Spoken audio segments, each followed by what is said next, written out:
Overview of Research Methodology module.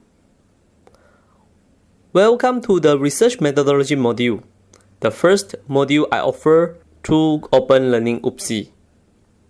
This module is designed specifically for my postgraduate students who are pursuing their Masters by Research or PhD in either digital games, game-based learning, or multimedia in Sultan Idris Education University or UPSI. Before I started this online module, I conducted a series of research talks last semester in the campus, discussing about the nature of concepts and ideas, conceptualization and visualization of specific research question and issue. Although I prefer face-to-face interaction than this online module, some of my students told me that it is very difficult for them to attend this research talk series this semester due to their full-time job commitment. Hence, the genesis of this online module, to minimize the need for physical traveling to the campus and reduce the need for me to repeat the talks to individual students who miss specific session. Also, I received requests from colleagues who are pursuing their PhD overseas to learn about my talks, and making this module available online is an ideal solution for them. After all, knowledge is meant for sharing. Making this module online means I have to structure the way I deliver the talk systematically. This talk activated my sense of instructional system design, which I learned from Associate Professor Dr. Tengku Syarom bin Tengku Syahdan when I pursued my Master of Multimedia in E-Learning Technologies in 2004 at Multimedia University. Using the generic analyze, design, develop, implement, and evaluate, or ADDIE instructional design model, I try to structure the goal, the scope, and the intended learning outcomes for this research methodology module. In terms of the goal, I ask myself, what do I expect my students to be like after they have mastered research methodology? My answer is, I expect my students to demonstrate the mastery of knowledge and intellectual skills in academic research methodology, while showing the positive attitude of an educated academic researcher.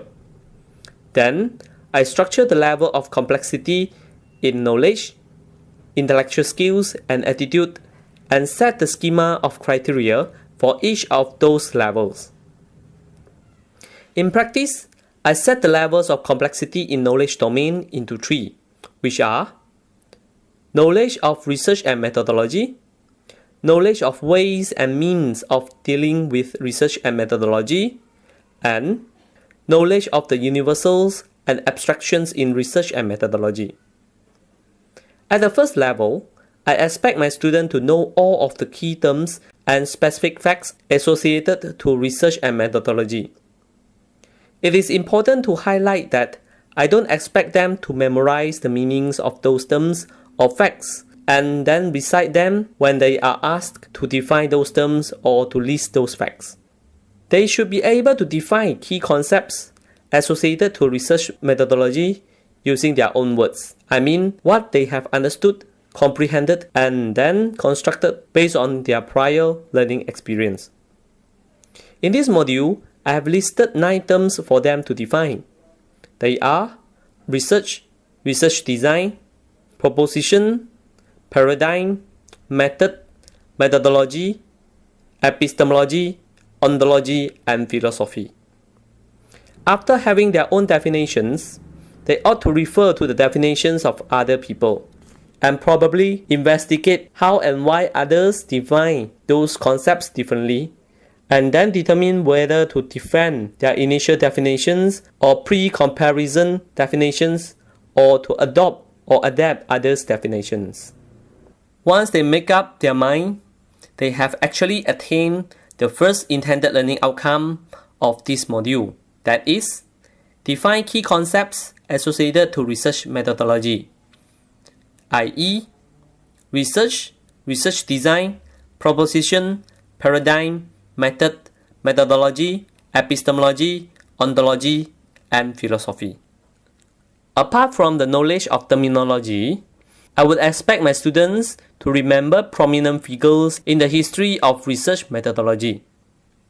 The choice of these prominent figures are purely my personal preference, but I would like the students to recognize their own preference at the end of the talk, particularly those related to their current profession. Once they have demonstrated such knowledge of specific facts, they have attained the following two intended learning outcomes. List specific facts associated to research methodology. List prominent figures in the history of research methodology. The second level in knowledge domain is the knowledge of ways and means of dealing with research and methodology. I further divide this level into 5, which are knowledge of conventions, knowledge of trends and sequences, knowledge of classifications and categories, knowledge of criteria, and knowledge of methodology. In the knowledge of conventions, I expect my student to describe the conventions of research methodology in academic and non-academic settings. A lot of people use the word research in daily living when they actually mean examine or analyze something. Also, there are TV commercials which use statistics for the advantage of products they are selling and claim those statistical figures as research. Such use and abuse of research in non-academic settings must be clearly demarcated from academic research. Therefore, academic researchers like us should be able to describe the conventions of research methodology in academic and non-academic settings. As for the knowledge of trends and sequences, contemporary researchers should be able to elaborate current research trends, as in what are the popular issues discussed or argued among a specific field of study, and what kind of research methods or technologies are dominating this field.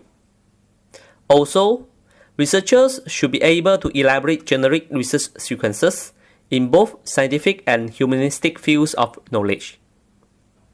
In fact, this leads to the needs to know classifications and categories related to research methodology, including the classification of scientific and non-scientific research, academic and non-academic research, and different types of academic research, particularly undergraduate, postgraduate, and postdoctorate research studies.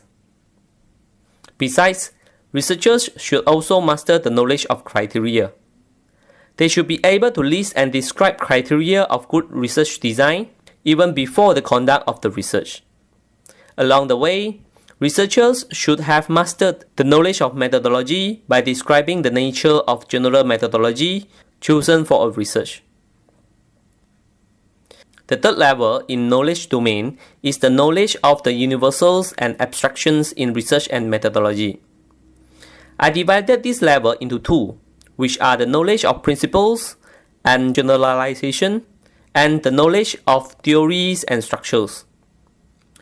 Once a researcher has mastered the knowledge of principles and generalization, he or she should be able to list generic principles in research methodology, describe statistical generalization, describe analytical generalization, and compare deductive, inductive, and abductive research approaches. In terms of theories and structures, I would expect my student to define data, information, findings, principles, and theory in scientific research.